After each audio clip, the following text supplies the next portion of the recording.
Pakistan Asia में कपास पैदा करने वाला दुनिया का चौथा बड़ा मुल्क है और इसके पास काटने की सलाहियत सबसे ज्यादा है। ताहम हाल ही में बरामदात में कमी भी देखी गई। एप्टमा की एक रिपोर्ट के मुताबिक जनवरी 2023 में मुल्क की टेक्सटाइल की बरामदात का हुजम कम होकर 1.36 बिलियन अमरीकी डॉलर रह गई, जो कि जनवरी 2022 में 1.55 बिलियन डॉलर थी। कबल अजी एप्टमा के नुमाइंदे ने मीडिया को बताया था कि पाकिस्तान का टेक्सटाइल सेक्टर रूस और यूक्रेन के तनाज़े और मुल्क में गुज़श्ता साल आने वाले गैर मामूली सैलाब से बड़ी हद तक मुतासिर हुआ है। राजनपुर बेसिकली एक इंतहाई पसमानदा डिस्ट्रिक्ट है पंजाब का, लेकिन ये इलाका खूबसूरत भी है। यहाँ पे पहाड़ भी हैं, मैदान भी है और दरियाई इलाका भी है। यहाँ पे लोगों की जो बेसिक माश की मसरूफियात हैं उसमें ज़राअत और लाइफ स्टॉक जो है ना वो प्राइम है।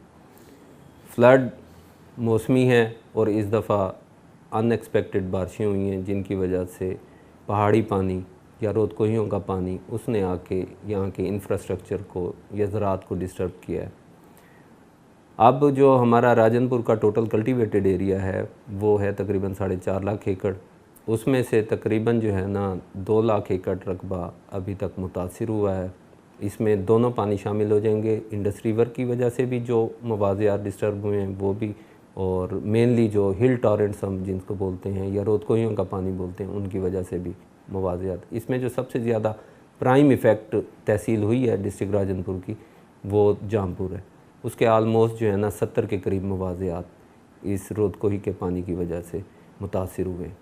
और यहाँ पे जो हमारी फसल कपास है, मेन मकसद है यहाँ के 2 ही फसलें हैं, गंदम और कपास। कुछ फिर चावल लग जाता है, कहीं पे फाडर लग जाता है, और रबी में लोग कैनोला भी लगा लेते हैं या राया लगा लेते हैं।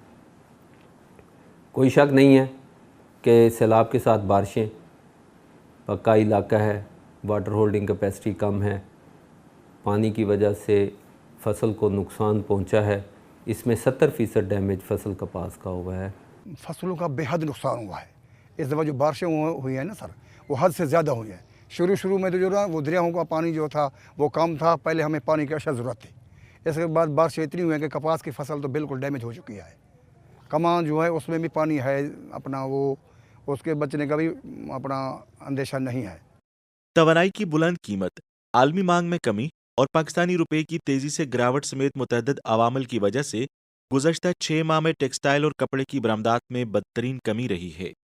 पीबीएस के आदादोशुमार के मुताबिक पहनने की मसनूआत की मिकदार में 49% इजाफा हुआ, बरामदी हुजम में इजाफा नहीं हुआ, जबकि निटवेयर की कीमत में 12% और इसकी मिकदार में तकरीबन 20% की कमी वाक़ हुई है। बेडिंग की कीमत में 29% कमी आई और इसकी दस्तियाबी में 37% कमी वाक़ हुई है। तौलिए की बरामद के हुजम और मिकदार में बितरतीब 12% और 15% की कमी वाक़ हुई है। सूती कपड़े की बरामदात में मिकदार और बरामदी हुजम दोनों में 25% और 32% कमी वाक़ हुई। सबसे पहला रीजन ये है कि हमारे यहाँ जो फ्लड आया था इसके अंदर पाकिस्तान का कम से कम $22 बिलियन का लॉस हुआ था, जिसकी वजह से हमें एक सेटबैक मिला। इसके बाद जो हमारी करेंसी के मामला जो अप एंड डाउन होते रहे, जिसकी वजह से हमारे इंपोर्ट के कंटेनर पोर्ट पे फंसे हुए हैं, एक सबसे बड़ा रीजन ये भी है। दूसरा ये कि हमें हमारा जो इंफ्रास्ट्रक्चर है वो वीक है, जिसकी वजह से नॉन अवेलेबिलिटी ऑफ गैस है, जिसकी वजह से हमारी प्रोडक्शन में बहुत अफेक्ट होता है। अब इसमें एक और रीजन है, तो इंटरनेशनल मार्केट में भी थोड़ा क्राइसिस है, 2 to 3%। This is also reason. बरामदात में कमी को कम करना एक फौरी हल तलब मसला है। इस वक्त हमारी जो इस साल जुलाई टू जनवरी तक अब हमारी 12 to 13% एक्सपोर्ट डिक्लाइन भी है पाकिस्तान की। पाकिस्तान और चाइना का ज्वाइंट वेंचर होना चाहिए फॉर इंफ्रास्ट्रक्चर, फ्रॉम एग्रीकल्चर से शुरू हो, चाहे स्पिनिंग हो, विविंग हो, spinning, viewing and dying.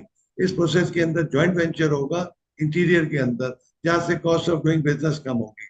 Second ये कि चाइना हमें एक्सेस मार्केट दे अपने गुड्स को एक्सपोर्ट करने के लिए, क्योंकि चाइना की population it's very thick population है चाइना की, जिससे हमें एक बड़ा बेनिफिट मिल सकता है।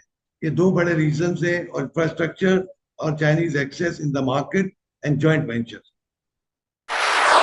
नाज़रीन, इस मौजू पर मज़ीद बात करने के लिए हमारे साथ मौजूद हैं चेयरमैन ऑफ कंबाइंड ग्रुप जनाब मोहम्मद अमीन नाथनी साहब। तो आपके ख्याल में तो पाकिस्तान की टेक्सटाइल बरामदात को कैसे बहाल किया जाए और जनरली स्पीकिंग एक्सपोर्ट्स को कैसे फ़रोग़ दिया जाए?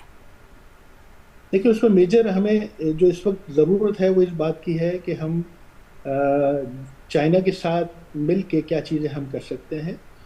हमने इस पे जो भी इस वक्त काम किया है उसमें, क्योंकि मैं Pakistan China chamber of commerce को भी रिप्रेजेंट करता हूँ, पिछले कोविड में हमारी कुछ चीज़ें रुकी हैं, वरना हमने बहुत सारी कोशिश ही की थी कि चाइना टेक्सटाइल सिटी के साथ मिलकर, क्योंकि मैं पिछले 15 साल से चाइना बेस्ड हूँ और वहीं चाइना टेक्सटाइल सिटी में मेरा ऑफिस है, तो हमने बहुत सारे एग्जीबिशंस में और बहुत सारे टाइम्स पे हम चाइनीज़ को यहाँ पाकिस्तान लाए हैं।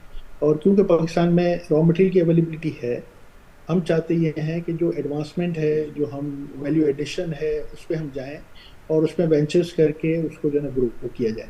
हमें हमारा जो इस वक्त जो सबसे बड़ा मैं समझता हूँ कि जो ज़रूरत है वो इस बात की है कि हमारी जो एसईजी प्रोसेस है, और वो डेफिनेटली चाइना के साथ बहुत सारे वेंचर्स हैं हमारे, तो स्पेशल इकोनॉमिक जोन जैसे हमारे रेडी होंगे और हम इन सारी क्राइसिस से निकलेंगे तो हमारी एक्सपोर्ट्स जो है ना वो बहुत अच्छी हो जाएंगी, इम्प्रूव हो जाएंगी।